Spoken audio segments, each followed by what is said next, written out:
Hello, it's me again. Just having a cheeky little drink. My Guinness. I like my Guinness. My 4 pints of Guinness. I only have the one drink. Anyway, welcome, The Magician here, and this is my next video, and I said that this time I would be talking about morals and what a scientific theory actually is. A common misconception is that religious believers think that atheists don't have a moral centre or a moral code, and that's totally wrong. They're mistaken with that. I mean, let's take the Bible for example. God condones slavery, he condones rape, and he condones stoning children and people to death. Well, I don't. I think that slavery is wrong, I think that rape is wrong, and I think that stoning people to death is wrong. So I'm actually morally superior to your God. If you actually think that your God is morally correct, then you would have to agree with slavery, rape, and stoning to death. And you probably don't.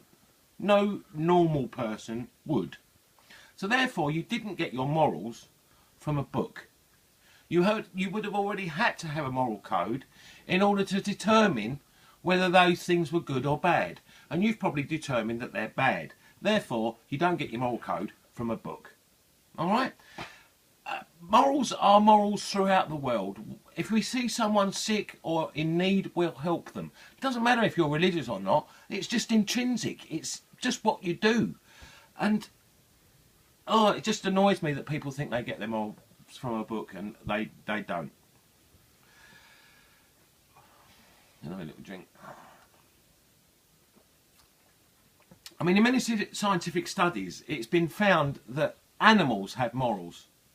Gorillas, chimps, elephants, dolphins and whales, to name but a few, have all been determined and found to have a moral compass amongst themselves. Now, I'm no expert, but I don't think they read the Bible. So, you know, we don't get our morals from a book, and if you think you do, you're wrong. Alright, so that's morals pretty much covered. Theories, scientific theories. I've got a theory about this. A scientific theory is as good as it gets. It's not just some wild idea. It's not just think, I think that might work. That's not a theory in scientific terms. A theory is as high as it gets. A theory in scientific terms is a fact. Gravity is a theory. A theory in scientific terms is a tested, repeatable, verifiable observation.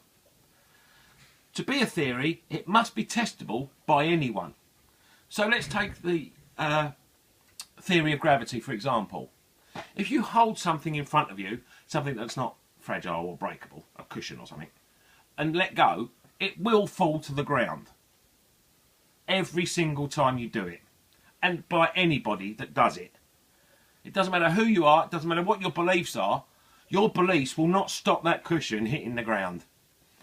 That's a theory. It's testable. You can test it. It's verifiable. A third person can verify what happened. Anybody can verify what happened. That is a scientific theory. And a lot of people also think that a scientific law and a scientific theory, like a law is above a theory. It's not. It runs alongside it. A theory is as good as it gets, as I say. A theory explains the why something happens. A law explains that something will happen. So they work together. A law isn't higher than a theory or vice versa. So, you know, to put it in simple terms, a law explains that something will happen. A theory explains why it will happen. Okay, that's a scientific theory. And I hope that's helped clear everything up. Anyway, this is a magician signing off. Take care, people. Down it, down it, down it. That's never going to happen. No.